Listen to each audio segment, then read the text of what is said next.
Hello friends, welcome to my YouTube channel.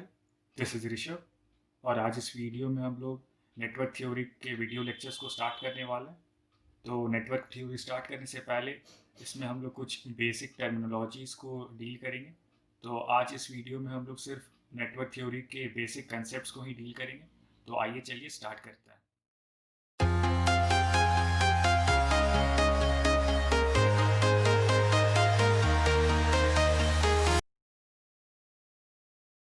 तो network theory के जो कंसेप्ट्स हैं उसमें सबसे पहले हम लोग देखने वाले हैं basic terminologies of electrical circuits. तो बेसिक टर्मिनोलॉजीज़ में सबसे पहला टर्मिनोलॉजी आता है इलेक्ट्रिकल चार्ज। तो इलेक्ट्रिक चार्ज क्या होता है? The most basic quantity of N electric circuit is the electric charge. It is represented by Q. Q से इसको रिप्रेजेंट करते हैं। Electric charge is the fundamental conserved property of some subatomic particles which determines their electromagnetic interaction। और SI unit electrical charge का SI unit होता है coulomb. Coulomb इसको C से भी डिनोट करता है। फिर दूसरा टर्म आता है इलेक्ट्रिकल करंट। इलेक्ट्रिक करंट क्या होता है? It is defined as the rate of flow of electrical charge और electrons through a cross sectional area. इसका SI यूनिट क्या होता है? करंट का SI यूनिट होता है एम्पियर। इसको A से भी रिप्रेजेंट करता है। और अगर जैसे मान लीजिए if q charge flows through an area in time t, then the current is given as। अगर q अमाउंट ऑफ चार्ज किसी एरिया से फ्लो करता है इन टाइम t, तो उसको then current can be given as I equals to q by t. इसी को differential form में हम लोग लिख सकते हैं d i of t equals to q of t d q of t by d t. ठीक है।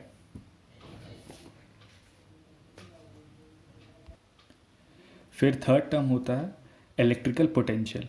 तो इलेक्ट्रिकल पोटेंशियल क्या होता है? To move an electron in a conductor in a particular direction और to create a current requires some work और energy. किसी भी इलेक्ट्रॉन को किसी कंडक्टर में मूव करने के लिए सर्टेन अमाउंट ऑफ वर्क या एनर्जी रिक्वायर्ड होता है। तो this work is done by the potential. जो वर्क हम लोग जो करते हैं वो हम लोग पोटेंशियल के थ्रू करते हैं, पोटेंशियल के कारण करते हैं। तो इसका यूनिट क्या हो जाता है? इसका यूनिट हो जाता है वोल्ट। और हम लोग पोटेंशियल को हम लोग रिप्रेजेंट कर सकते हैं V of t equals to d डब्ल्यू of t by d q. ठीक है। यहाँ पर जो W ऑफ टी है इसको हम लोग वर्क बोलते हैं। ठीक है। फिर फोर्थ टर्म आता है पावर। तो पावर क्या है? It is the amount of energy transferred और कन्वर्टेड पर यूनिट टाइम। और यूनिट तो आप सभी को पता होगा, पावर का यूनिट होता है वॉट। तो और एक बात को याद रखना, ये जो भी मैं टर्म्स बोल रहा हूँ ये सब इंस्टेंटेनियस वैल्यूज़ है। ठीक है। Instantaneous power, instantaneous potential, instantaneous current, instantaneous charge, ये सब मैं सारे इंस्टेंटेनियस वैल्यूज़ को ही डील कर रहा हूँ। तो इंस्टेंटेनियस पावर अगर निकालना होगा P of t equals to d डब्ल्यू of t by d t, या फिर हम लोग लिख सकते हैं डी डब्ल्यू by d q into d q by d t. तो ये डी डब्ल्यू बाई डी क्यू कुछ नहीं है, हमारा V ऑफ टी है। और d q by d t क्या है? I of T.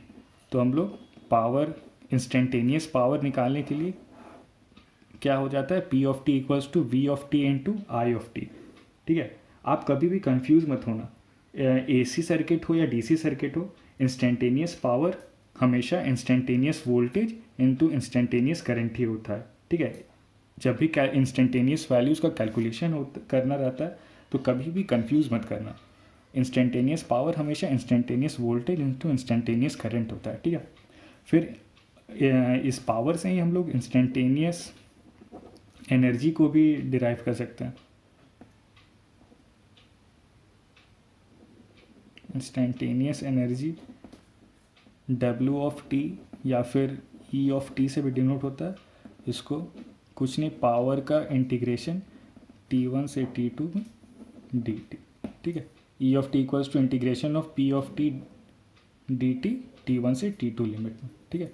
Instantaneous energy हम लोग निकाल लिए, इंस्टेंटेनियस पावर समझ लिए, पोटेंशियल समझ लिए, और करंट और चार्ज हम लोग देख लिए। अब बेसिक टर्मिनोलॉजी देखने के बाद अब इसका दूसरा बेसिक कंसेप्ट है एक एनर्जी एब्जॉर्बिंग प्रिंसिपल। ये एक बहुत ही इम्पॉर्टेंट प्रिंसिपल है। अगर आपको मशीन, पावर इलेक्ट्रॉनिक्स या भी जितने भी कोर सब्जेक्ट्स हैं, अगर इसमें कमांड करना है उन सारे सब्जेक्ट्स में, तो ये प्रिंसिपल को आपको बड़े ध्यान से देखना होगा। तो एनर्जी एब्जॉर्बिंग प्रिंसिपल क्या स्टेट करता है? This principle states that if in any network there is at least one independent source, then the basic elements, that is R, L, C, are always absorbing in nature। मतलब कि कोई भी given network है, अगर उसमें minimum one independent source है, तो जितने भी एलिमेंट्स उस नेटवर्क में जैसे R, L, C, वो सारे के सारे एब्जॉर्बिंग इन नेचर हो जाते हैं। तो हम लोग को पता है R, L और C का क्या प्रॉपर्टी, क्या कैरेक्टरिस्टिक होता है। हमारा जो आर होता है वो हमेशा एनर्जी डिसिपिएट करता है, एनर्जी को डिसिपिएट करता है, मतलब वो हीट के फॉर्म में एनर्जी को हमेशा डिसिपिएट करता है। Energy dissipates in form of heat, ठीक है। और जो एल है, एल और जो सी है, ये हमारा एनर्जी को स्टोर करता है, एनर्जी को स्टोर करता है फॉर फर्दर यूटिलाइजेशन,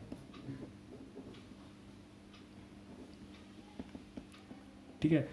ये जो हमारा एल और सी है, इसको हम लोग स्टोरिंग एलिमेंट भी बोलते हैं या फिर मेमोरी एलिमेंट भी बोलते हैं। स्टोरिंग एलिमेंट और मेमोरी एलिमेंट भी बोलते हैं, ठीक है। और ये जो एल और सी है, ये एनर्जी ये L and C does not dissipate energy till it is a ideal inductor और आइडियल कैपेसिटर।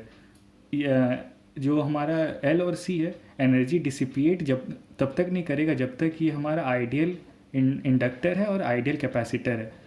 अगर हम लोग प्रैक्टिकल इंडक्टर और प्रैक्टिकल कैपेसिटर यूज़ करेंगे, तब उसमें एनर्जी डिसिपिएट भी होगा और एनर्जी स्टोर भी होगा।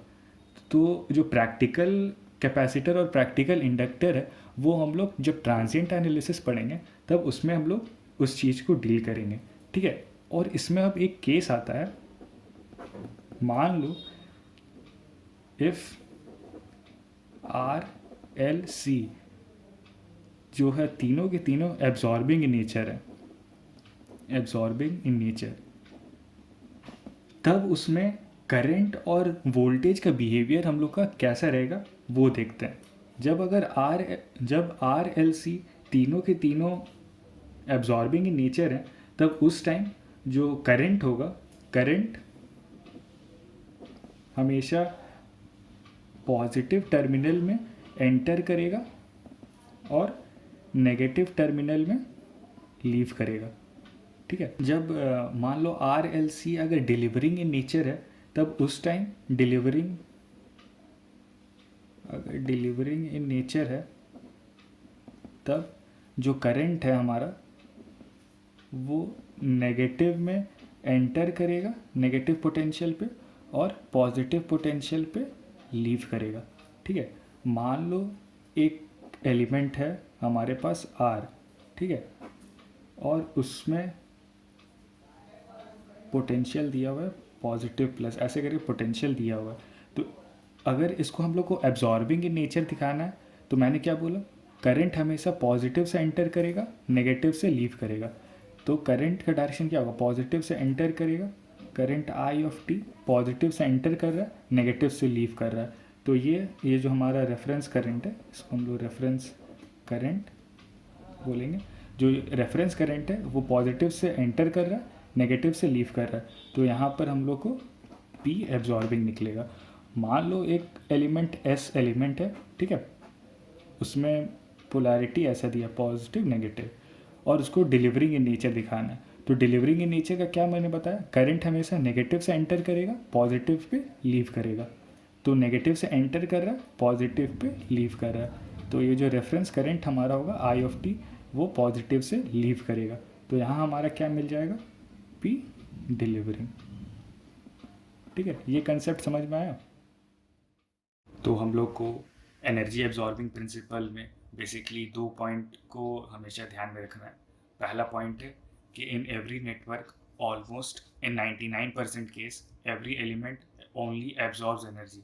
मतलब कोई भी नेटवर्क दिया है उसमें 99% केस में जितने भी नेटवर्क के एलिमेंट्स हैं वो हमेशा एनर्जी को एब्जॉर्ब करता है।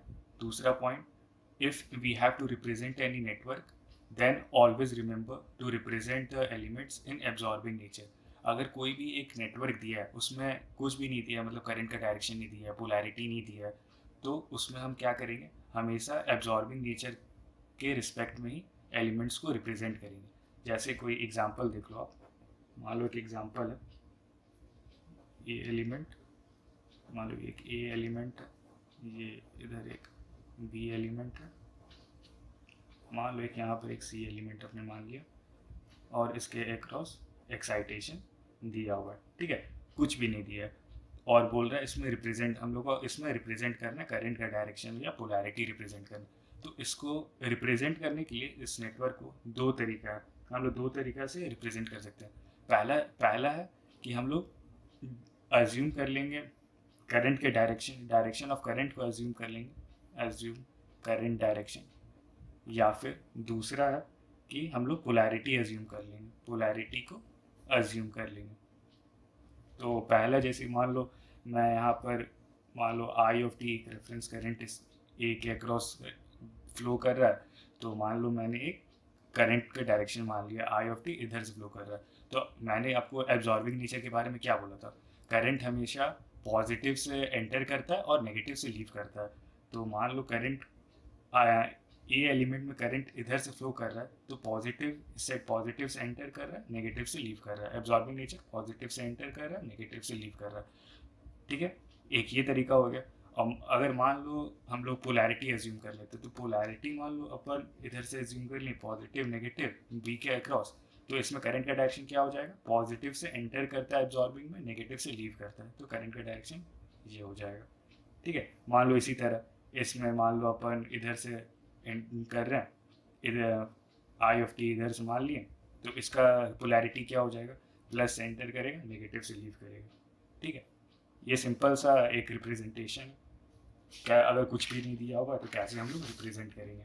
और एक स्टूडेंट का सबसे मेन मिसकंसेप्शन रहता है, मिसकंसेप्शन क्या रहता है ना, कि डिलीवरिंग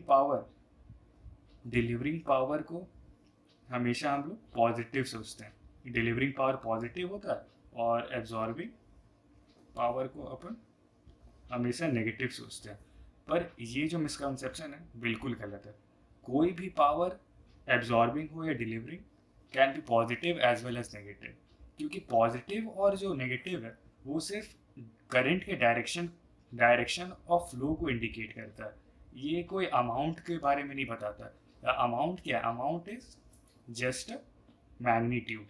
ठीक है, तो कोई भी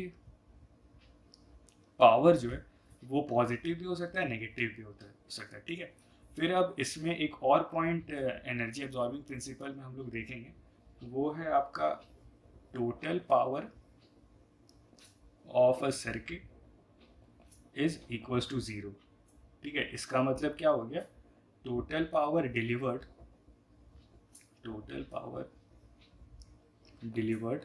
equals to total power absorb. मतलब जो भी गिवन सर्किट है उसका टोटल पावर हमेशा 0 के इक्वल होता है, that is sigma p total is equals to 0।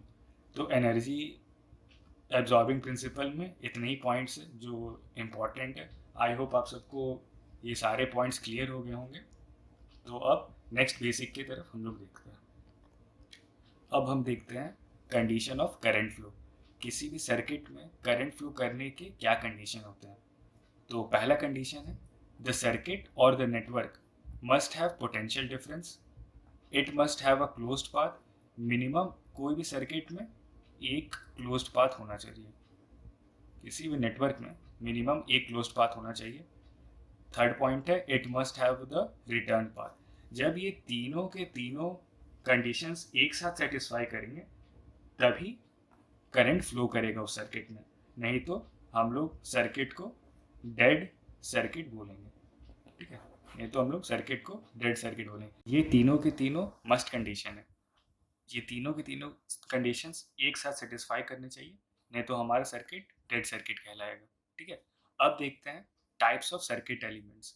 तो टाइप्स ऑफ सर्किट एलिमेंट्स को कैसे क्लासीफाई करेंगे? We can classify the circuit elements into various types based on the some parameters. तो following are the types of network elements. तो पहला है linear elements and non linear elements, फिर दूसरा है bilateral elements and unilateral elements, third है active elements and passive elements. तो तीनों जो भी तीनों नेटवर्क एलिमेंट्स है उसको एक एक करके अपन देखते हैं। तो हमारा जो पहला टाइप है नेटवर्क एलिमेंट्स का वो है linear elements and non linear elements. तो आइए चलिए देखते हैं इसको। तो we can classify the network elements as linear और non linear based on their characteristic to obey the property of linearity. Property of linearity के बेसिस पे हम लोग लीनियर एलिमेंट्स और नॉन लीनियर एलिमेंट्स को डिफ्रेंशिएट करेंगे या फिर आइडेंटिफाई करेंगे। तो लीनियर एलिमेंट्स का डेफिनेशन क्या है? These elements show a linear relationship between voltage and current. Example क्या है? Resistor, inductor and capacitors. Non linear elements का डेफिनेशन क्या है? These elements do not show a linear relationship between voltage and current. Example है voltage source and current source, ठीक है। तो इसको सिंपल समझने के लिए जैसे एक वी आई कैरेक्टरिस्टिक हम लोग लेते हैं, वी आई कैरेक्टरिस्टिक, ठीक है। और मान लीजिए इसमें एक स्ट्रेट लाइन ऐसे पास किया, तो लीनियर एलिमेंट्स को आइडेंटिफाई करने का सबसे सिंपल सा है, इसमें क्या बोला है? These elements show linear relationship between voltage and current. तो अगर straight line passes through the origin, then we call it as a linear element, ठीक है। और अगर straight line do not pass through origin, then it is non-linear element, ठीक है। अगर straight line पास करता है ओरिजिन से तो उसे हम लोग लीनियर एलिमेंट बोलेंगे। अगर स्ट्रेट लाइन पास नहीं करता ओरिजिन से तो उसको नॉन लीनियर एलिमेंट बोलेंगे। तो इसमें देखिए, इसमें क्या है? इसमें एक स्ट्रेट लाइन ओरिजिन से पास कर रहा है तो इसका मतलब ये लीनियर एलिमेंट हो गया, ठीक है। अगर मान लीजिए कुछ ऐसा रहता, ये ओरिजिन से तो पास कर रहा है पर स्ट्रेट लाइन नहीं है, तो ये क्या हो जाएगा? नॉन लीनियर एलिमेंट हो जाएगा।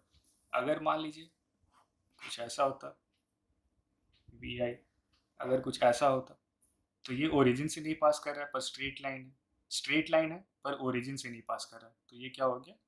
नॉन लीनियर एलिमेंट हो गया। तो अब हम सेकेंड टाइप के एलिमेंट को देखते हैं। तो सेकेंड में है bilateral elements and unilateral elements. तो इसको कैसे क्लासीफाई करेंगे? We can classify the network elements as bilateral और unilateral based on the direction of current flows through the network element. मतलब इसको करंट के डायरेक्शन के बेसिस पे इसको क्लासीफाई करते हैं, ठीक है। तो बायलैटरल एलिमेंट्स का डेफिनेशन क्या है? These elements allow the current in both direction and offers the same impedance in either direction of the current flow, ठीक है। मतलब same direction, bilateral elements both direction में करंट फ्लो को allow करते हैं। और इसका एग्जांपल क्या है? Resistor, inductor, capacitor. Unilateral elements क्या है? These elements allow the current in only one direction, hence they offer different impedances in both direction. इसका एग्जांपल हो गया सेमीकंडक्टर डायोड्स। सेमीकंडक्टर डायोड सिर्फ एक ही डायरेक्शन में करंट को अलाउ करता है, ठीक है। तो इसको मान लीजिए एक एग्जांपल लेके हम लोग इसको समझते हैं। मान लीजिए एक एलिमेंट एस एलिमेंट है, इसके अक्रॉस एक एक्साइटेशन लगा दिए V, एक्साइटेशन लगा दिए V, इसमें एक करंट I फ्लो कर रहा है, ठीक है। तो ये जो इस सर्किट, इस जो नेटवर्क का करंट मान लीजिए 2 एम्पियर आ रहा है, ठीक है। मान लीजिए इस सर्किट का जो करंट है वो 2 एम्पियर आ रहा है, और अगर हम इसी सर्किट का पोलैरिटी जो है चेंज कर देते हैं, अगर पोलैरिटी जब चेंज कर देंगे और इसमें अब करंट निकालेंगे तो इसका करंट का वैल्यू भी 2 एम्पियर आ रहा है। अगर ऐसा होता है जब पोलैरिटी चेंज करने के बाद भी सेम मैग्नीट्यूड ऑफ करंट मिलता है अपन को, तो इसको हम लोग बोलते हैं बाइलैटरल नेटवर्क, ठीक है। बाइलैटरल नेटवर्क मतलब when the polarity is changed then the magnitude of the current is same, then it is known as bilateral network, otherwise it is known as unilateral network, ठीक है। और अब इसको अगर हम लोग वी आई कैरेक्टरिस्टिक से समझेंगे तो वी आई कैरेक्टरिस्टिक से कैसे इसको क्लासीफाई कर सकते हैं। मान लीजिए ये फर्स्ट क्वाड्रेंट है, first quadrant, second quadrant, third quadrant, fourth quadrant, ठीक है। अब अगर बाइलैटरल नेटवर्क, अगर बाइलैटरल एलिमेंट होगा तो उसमें क्या होगा, फर्स्ट क्वाड्रेंट और थर्ड क्वाड्रेंट में जो आई वी कैरेक्टरिस्टिक है, जो वी आई कैरेक्टरिस्टिक है, वो सिमेट्री से होगा। अगर फर्स्ट क्वाड्रेंट और थर्ड क्वाड्रेंट में वी आई कैरेक्टरिस्टिक सिमेट्री है तो इसको हम लोग बाइलैटरल एलिमेंट बोलेंगे। या फिर अगर सेकेंड क्वाड्रेंट और फोर्थ क्वाड्रेंट में वी आई कैरेक्टरिस्टिक सिमेट्री है तो इसको हम लोग बाइलैटरल एलिमेंट बोलेंगे। अगर ऐसा नहीं होता है तो वो यूनिलैटरल हो जाएगा। तो आई थिंक बाइलैटरल और यूनिलैटरल का कंसेप्ट क्लियर है।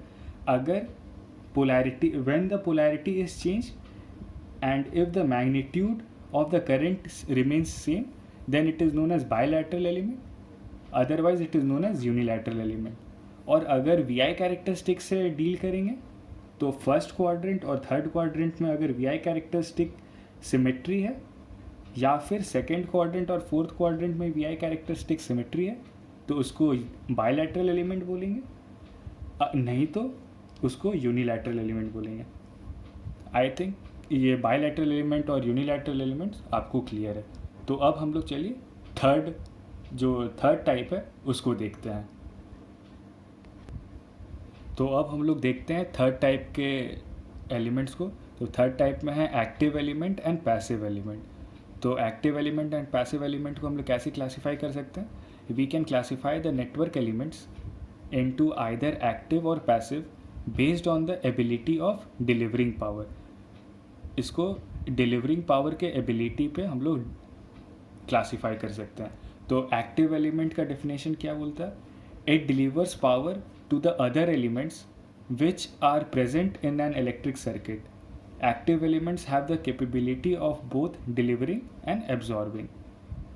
इसका एग्जाम्पल हो जाता है वोल्टेज एंड करेंट सोर्स। फिर पैसिव एलिमेंट क्या बोलता है?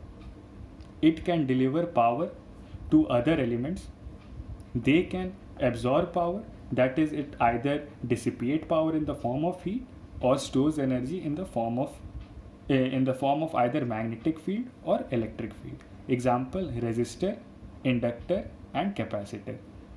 अगर इसको हम लोग को वी आई कैरेक्टरिस्टिक के हिसाब से समझना है तो सिंपल है। ये वी आई कैरेक्टरिस्टिक मान लीजिए कुछ ऐसा हमारा है, ठीक है।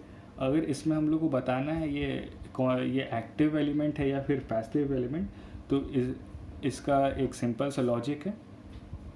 अगर वी आई कैरेक्टरिस्टिक में एटलीस्ट वन नेगेटिव स्लोप अगर मिलता है, हम लोग को नेगेटिव स्लोप मिलता है तो वो हो जाता है एक्टिव एलिमेंट, नहीं तो फिर उसको हम लोग पैसिव एलिमेंट बोलेंगे। तो इस एग्जांपल को देखते हैं। इस एग्जांपल में ये ऐसा नहीं है कि ये कंटिन्यूस है, ठीक है, ये डिसकंटिन्यूस है, सिंपल कंटिन्यूस है। तो ये इसका स्लोप क्या हो जाएगा? इसका पॉजिटिव स्लोप हो जाएगा, इसका नेगेटिव स्लोप हो जाएगा। तो positive slope into negative slope gives negative slope देगा। तो ये फिर क्या हो जाएगा हमारा एक्टिव एलिमेंट। ठीक है। अगर वी आई कैरेक्टरिस्टिक में एक भी स्लोप हमारा नेगेटिव है तो वो हमारा एक्टिव एलिमेंट हो जाएगा। आई होप आपको मेरा वीडियो पसंद आया होगा। अगर वीडियो पसंद आया तो प्लीज़ यार लाइक करना मत भूलना, अपने दोस्तों में वीडियोस को शेयर करो, और अगर आप मेरे चैनल पे नए हो तो प्लीज़ यार सब्सक्राइब ज़रूर कर देना, बेल आइकन को प्रेस करना मत भूलना, ताकि मेरे नए नए वीडियोस की नोटिफिकेशन आप तक पहुंचते रहें। और अगर आपको कोई भी डाउट या कोई भी क्वेरीज है तो आप मुझे कमेंट सेक्शन में कमेंट करके बताओ, या फिर आप मुझे व्हाट्सएप पे भी डाउट्स को पूछ सकते हो। And thanks for watching.